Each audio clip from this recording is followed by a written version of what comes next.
আসসালামু আলাইকুম। আজকের বাংলা নিউজে আপনাকে জানাচ্ছি স্বাগত। এখন শুনবেন সংবাদ শিরোনাম। আমাদের সংবাদটি যদি ভালো লাগে লাইক কমেন্ট শেয়ার দিয়ে জানিয়ে দিন আপনার মতামত।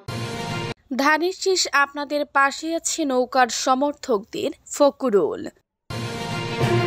জাতীয় পার্টির সঙ্গে বৈঠকের গুঞ্জন নিয়ে জামায়াতের বিবৃতি। বন্ধু, একটা সিটের বিনিময়ে তোমার স্বপ্ন আর পতাকা বিক্রি করে দিও না, বলেছেন নাসির উদ্দিন। গণতন্ত্রের স্বার্থে দ্রুত তফসিল ঘোষণা করতে হবে, জানিয়েছেন আমানুল্লাহ আমান। তারেক রহমানের নেতৃত্বে জুলাই শহীদদের স্বপ্নে দেশ গড়া সম্ভব। রাতে মিরপুরে ককটেল বিস্ফোরণ, ধানমন্ডিতে বাসে আগুন। ধানের শীষ আপনাদের পাশে আছে নৌকার সমর্থকদের, জানিয়েছেন ফখরুল। বিএনপির মহাসচিব মির্জা ফখরুল ইসলাম আলমগীর বলেছেন, দীর্ঘদিন ধরে নির্বাচনে প্রতিদ্বন্দ্বিতা করছে বিএনপির ধানের শীষ ও আওয়ামী লীগের নৌকা, কিন্তু এবারের নির্বাচনে নৌকা থাকছে না, কারণ নৌকার যে মূল মাঝি তিনি সবাইকে ফেলে দিয়ে পালিয়ে গেছেন, ইন্ডিয়া চলে গেছেন। তবে আপনারা কেউ হতাশ হবেন না, ধানের শীষ আপনাদের পাশে আছে। সোমবার 10 নভেম্বর দুপুরে ঠাকুরগাঁও সদরের বড়দ্রেশ্বরী মাঠে নির্বাচনী মতবিনিময় সভায় প্রধান অতিথির বক্তব্যে তিনি এসব কথা বলেন। নৌকার সমর্থক ও ভোটারদের আশ্বস্ত করে ফখরুল বলেন, ধানের শীষ আপনাদের সঙ্গে আছে।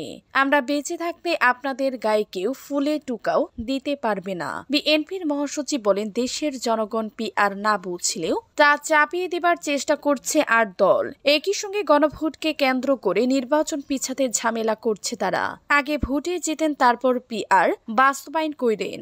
জোর করে জনগণের উপর চাপিয়ে দিলে সেটা আমরা মানব না। জাতীয় পার্টির সঙ্গে বৈঠকের গুঞ্জন নিয়ে জামায়াতের বিবৃতি।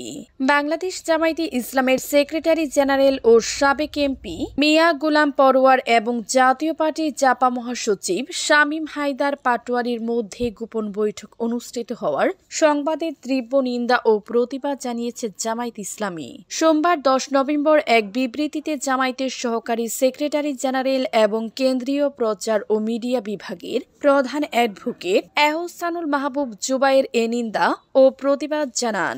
বিবৃতিতে তিনি বলেন, কিছু সংবাদ মাধ্যমে ঢাকার হোটেল ইন্টারকন্টিনেন্টালে জামায়াতের সেক্রেটারি জেনারেল অধ্যাপক মিয়া গোলাম পরোয়ার ও জাতীয় পার্টির মহাসচিব শামীম হায়দার পাটোয়ারির গোপন বৈঠক সংক্রান্ত যে গুঞ্জন ছড়ানো হয়েছে তা সম্পূর্ণ মিথ্যা, ভিত্তিহীন ও রাজনৈতিকভাবে অসৎ উদ্দেশ্য প্রণোদিত। তিনি আরো বলেন, বাস্তবে এ ধরনের কোনো বৈঠক বা সাক্ষাৎ হয়নি। কিছু গণমাধ্যম অসৎ রাজনৈতিক উদ্দেশ্যে জনমনে বিভ্রান্তি সৃষ্টির অপচেষ্টা করছে, যা অন্তত দুঃখজনক ও নিন্দনীয়। দেশবাসীকে এসব গুজব ও অসত্য সংবাদের প্রতি বিভ্রান্ত না হওয়ার আহ্বান জানান তিনি। পাশাপাশি সংশ্লিষ্ট গণমাধ্যমগুলিকে মনগড়া ও রাজনৈতিক উদ্দেশ্য প্রণোদিত সংবাদ প্রচার থেকে বিরত থাকার আহ্বান জানান জামায়াতের এই নেতা। বন্ধু, একটা সিটের বিনিময়ে তোমার স্বপ্ন আর পতাকা বিক্রি করে দিও না, জানিয়েছেন নাসির উদ্দিন। একটি সিটের বিনিময়ে রাজনৈতিক আদর্শ ও পতাকা বিক্রি না করার আহ্বান জানিয়েছেন জাতীয় নাগরিক পার্টি এনসিপির মুখ্য সমন্বয়ক নাসির উদ্দিন পাটোয়ারি। সোমবার 10 নভেম্বর নিজের ফেসবুক আইডিতে দিয়ে এক সংক্ষিপ্ত পোস্টে তিনি লিখেন, তাই এর বার্তাটি রাজনৈতিক অঙ্গনে ব্যাপক আলোচনার জন্ম দিয়েছে।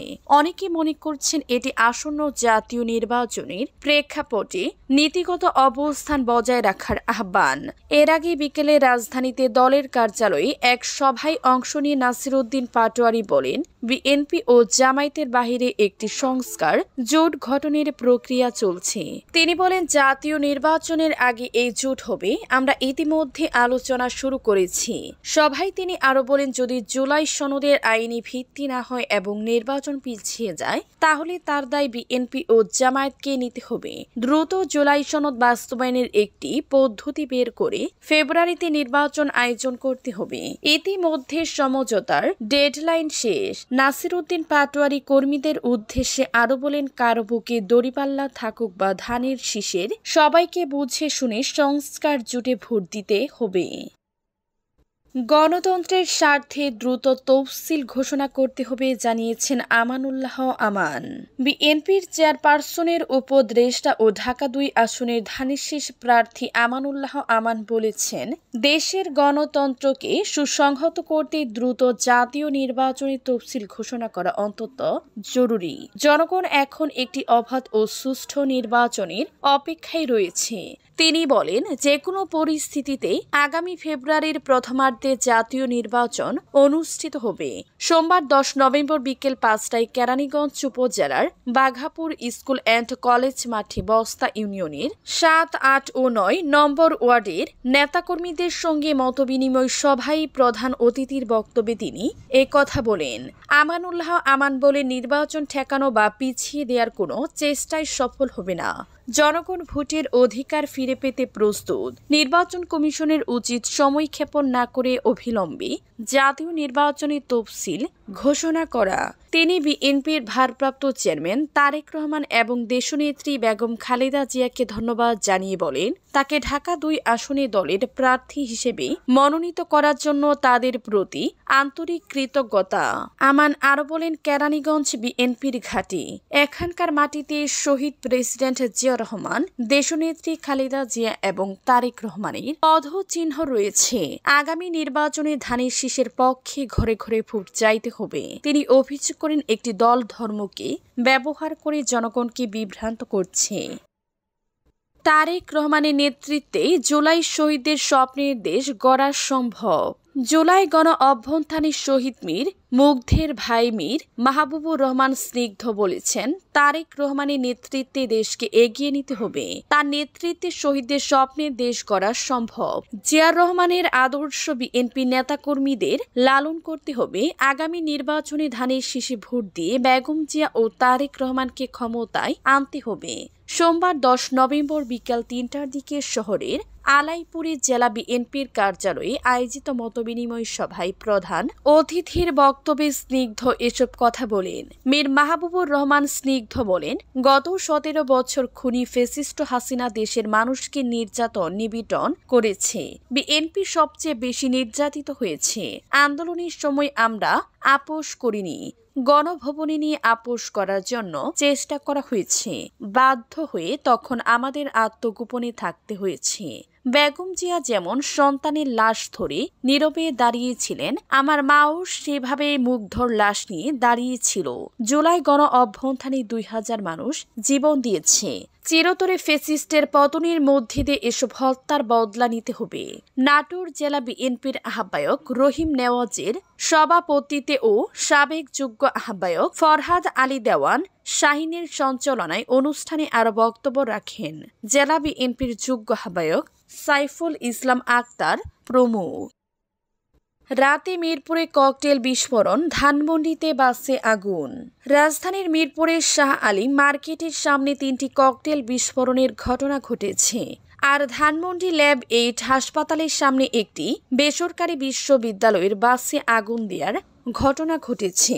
আজ সোমবার সন্ধ্যা ৬:৩০টার দিকে মিরপুর ১০ নম্বর গুল চত্বরের পাশে শাহ আলী মার্কেটের সামনে ককটেল বিস্ফোরণের ঘটনা ঘটে বলে জানিয়েছে পুলিশ। এছাড়া সন্ধ্যা ৬:৩০টার দিকে খিলগাঁও ফ্লাইওভারের উপর আরেকটি ককটেল বিস্ফোরণের কথা জানিয়েছে তিনি। পুলিশ বলেছে, পরপর ৩টি ককটেল বিস্ফোরণের ঘটনা ঘটেছে। কে বা কারা বিস্ফোরণ ঘটিয়েছে তা জানা যায়নি। মিরপুর ১০ নম্বর গোল চত্বরের ফুট ওভার ব্রিজের পদচারী সেতুর উপর থেকে কেউ বিস্ফোরণ ঘটাতে পারে বলে ধারণা করছে তারা। সিসি ক্যামেরায় ফুটেজ বিশ্লেষণ করে ককটেল বিস্ফোরণকারী ব্যক্তিদের এ ঘটনায় কেউ হতাহত হয়নি। এদিকে সন্ধ্যা ৭:৩০টার দিকে ধানমন্ডি ল্যাব ৮ হাসপাতালের সামনে রাস্তায় শান্ত মারিয়ায় বিশ্ববিদ্যালয়ের একটি বাসে আগুন দিয়েছে দুর্বৃত্তরা। এই ঘটনায় কেউ হতাহত হয়নি।